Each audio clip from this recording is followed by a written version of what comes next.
Bismillahirrohmanirrohim. Assalamualaikum warahmatullahi wabarakatuh. Perkenalkan, nama saya Fatima Talapuka, mahasiswa IAIN Ambon, jurusan Bimbingan dan Konseling Islam, Fakultas Usuluddin dan Dakwah.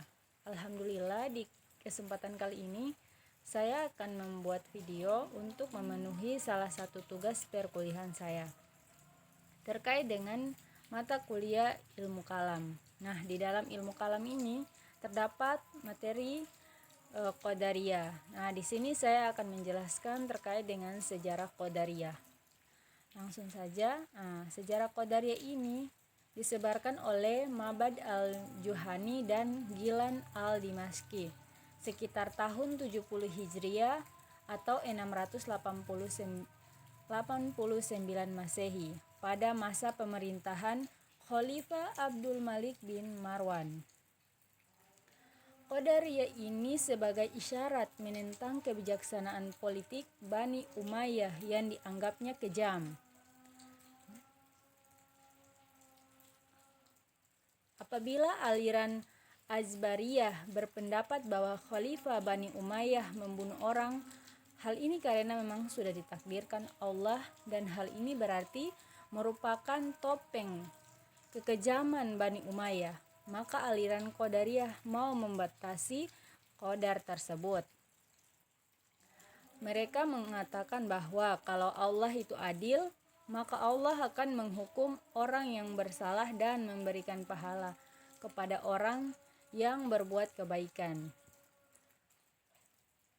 Nah, di sini juga menjelaskan bahwa manusia itu harus bebas dalam menentukan nasibnya sendiri dengan memilih perbuatan yang baik maupun yang buruk. Jika Allah itu telah menentukan lebih dahulu nasib manusia, maka Allah itu zalim.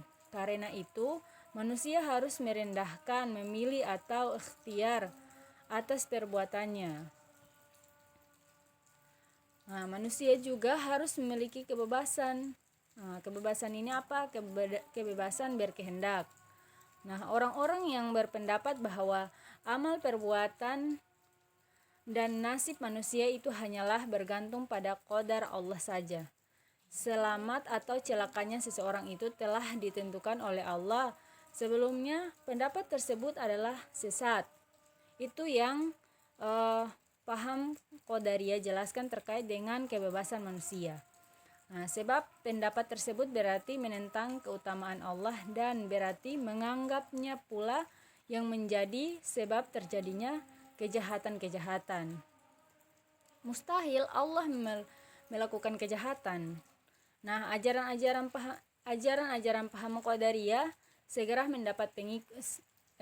sudah mendapat pengikut yang cukup sehingga khalifah segera mengambil tindakan dengan alasan demi ketertiban umum.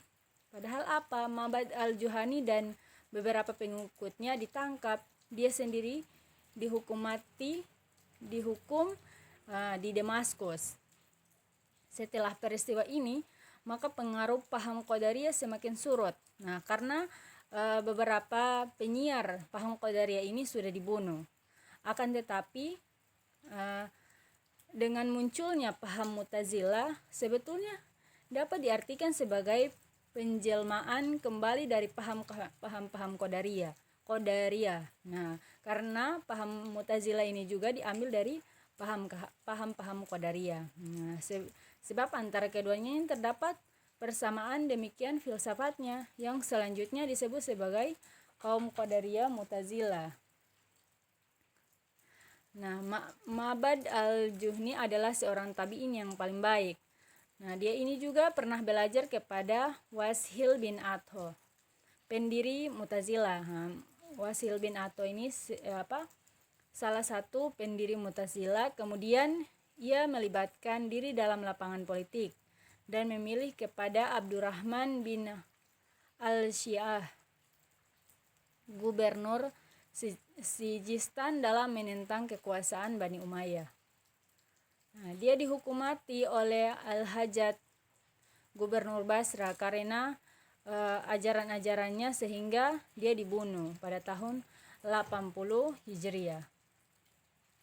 Nah, sesudah Ma'bad meninggal, paham Qadariyah terus disebarkan oleh Gailan ad-Damaski, adalah penduduk kota Damaskus. Ayahnya seseorang yang pernah bekerja pada Khalifah Utsman bin Affan. Ketika penyebaran dilakukan di Damaskus, ia segera mendapat tantangan dari Khalifah Umar bin Abdul Aziz. Tetapi Khalifah ini wafat. Galin kembali melanjutkan penyebaran paham Qadariyah, sehingga ia ditetapkan dan dijatuhi hukuman mati oleh Hisham bin Abdul Malik. Sebelum dieksekusi terlebih dahulu, dia diadakan perdebatan antara Galin dan Al-Auza'i yang dihadiri oleh Hisham. Dengan demikian, nama Qadariyah ini pastinya dia berasal dari pengertian bahwa manusia terpaksa tunduk pada qadar atau kadar Tuhan. Dalam istilah Inggrisnya, paham ini dikenal dengan nama free will dan free acts. Mereka kaum Qadariyah mengemukakan dalil-dalil akal dan dalil-dalil nakal atau Al-Quran dan hadis. Sehingga untuk memperkuat pendirian mereka memajukan dalil kalau perbuatan manusia sekarang dijadikan oleh Tuhan, juga kenapa mereka diberi pahala kalau perbuatan baik dan disiksa kalau perbuatan maksiat. Nah, padahal yang membuat atau menciptakan hal itu adalah Allah Subhanahu wa Ta'ala. Nah, mungkin itu sejarah singkat yang bisa saya jelaskan dalam sejarah Qadariyah ini. Kurang dan lebihnya saya mohon maaf. Wabillahi taufiq wal hidayah. Wassalamualaikum warahmatullahi wabarakatuh.